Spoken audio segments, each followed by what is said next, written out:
So Kathleen, thank you for your time today. I know how busy you are right now. This is like right in the middle of everything, so I really appreciate your time today. Well, thank you, Jean. What you do to highlight what women are doing is important. Thank you. Well, I want to get to know the woman behind this whole thing here, so I'm going to ask some questions about you personally. I know you were born in Milwaukee, right? Yes, ma'am. And that you grew up in Virginia. I did. Where in Virginia? I grew up in Yorktown, Virginia, near Williamsburg, about 14 miles down the parkway from Williamsburg.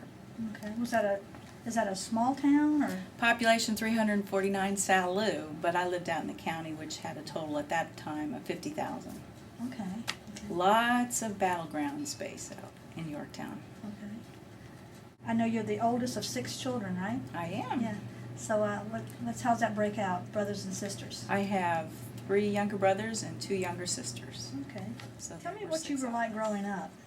I was the oldest child, so I just was involved in a lot of activities, as we all were in our family. Sports? Sports, music, dance, just Really? busy. Okay. What kind of sports? I ran track and swam competitively.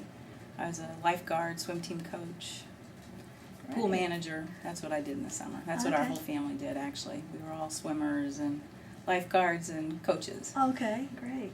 And music, you said? I played the bassoon, Oh. clarinet, bells, saxophone, because you can't really march with a bassoon.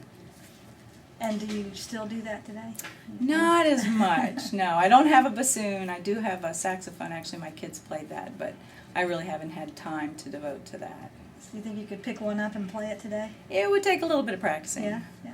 And so you majored in nursing, I understand. I did. Yeah. I have a Bachelor of Science in Nursing, and I was a registered nurse. And an honors graduate. I was. Yeah, great.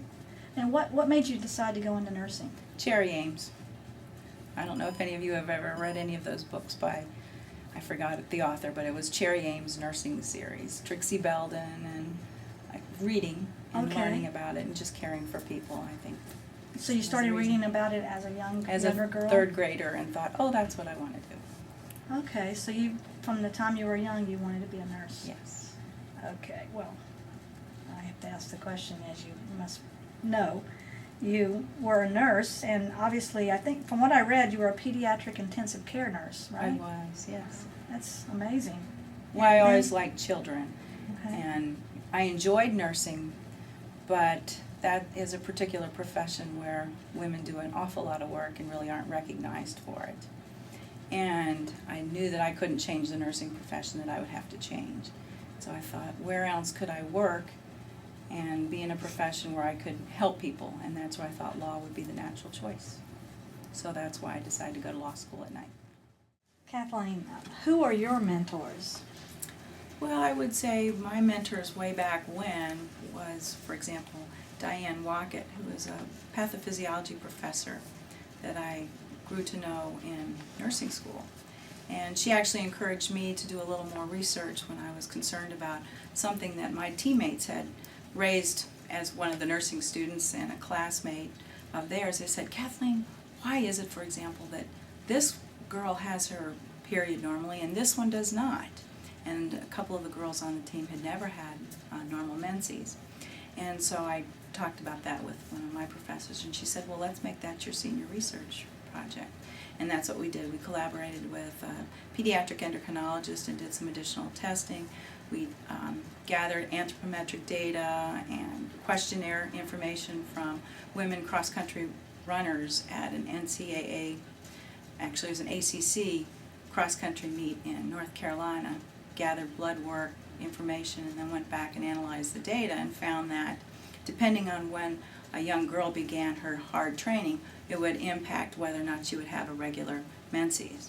For example, if she started heavy training at or before her first period, it was likely that she would have problems. So that led us to believe that something was going on hormonally at or above the level of the pituitary gland. So that was that sort of interesting exploration of problem solving that I think helped me find the courage to go ahead and find out whatever it is that you want to find out or explore. Go do it. She was a wonderful mentor. Any others?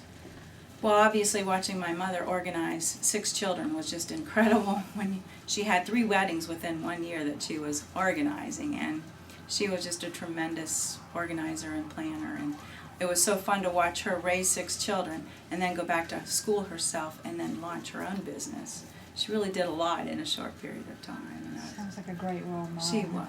She really was. Fortunate, yeah. And my dad is just a wonderful, kind, patient, and inventor sort of person. And it's been fun to watch him as he takes on his different projects trying to find a solution. Whether it's, he was covering up yard with plastic to keep weeds out long before they were in Plant City for the strawberries. So it's interesting to see that, you know, those concepts are out there. Nice. I'm just curious, you were in nursing. Did you ever think about going to medical school? And I did, but watching the physicians and every third night on call just did not sound very attractive for a family, and I knew I wanted to have a family. I just didn't see where that would work for me. Okay. But the idea of medicine is very fascinating.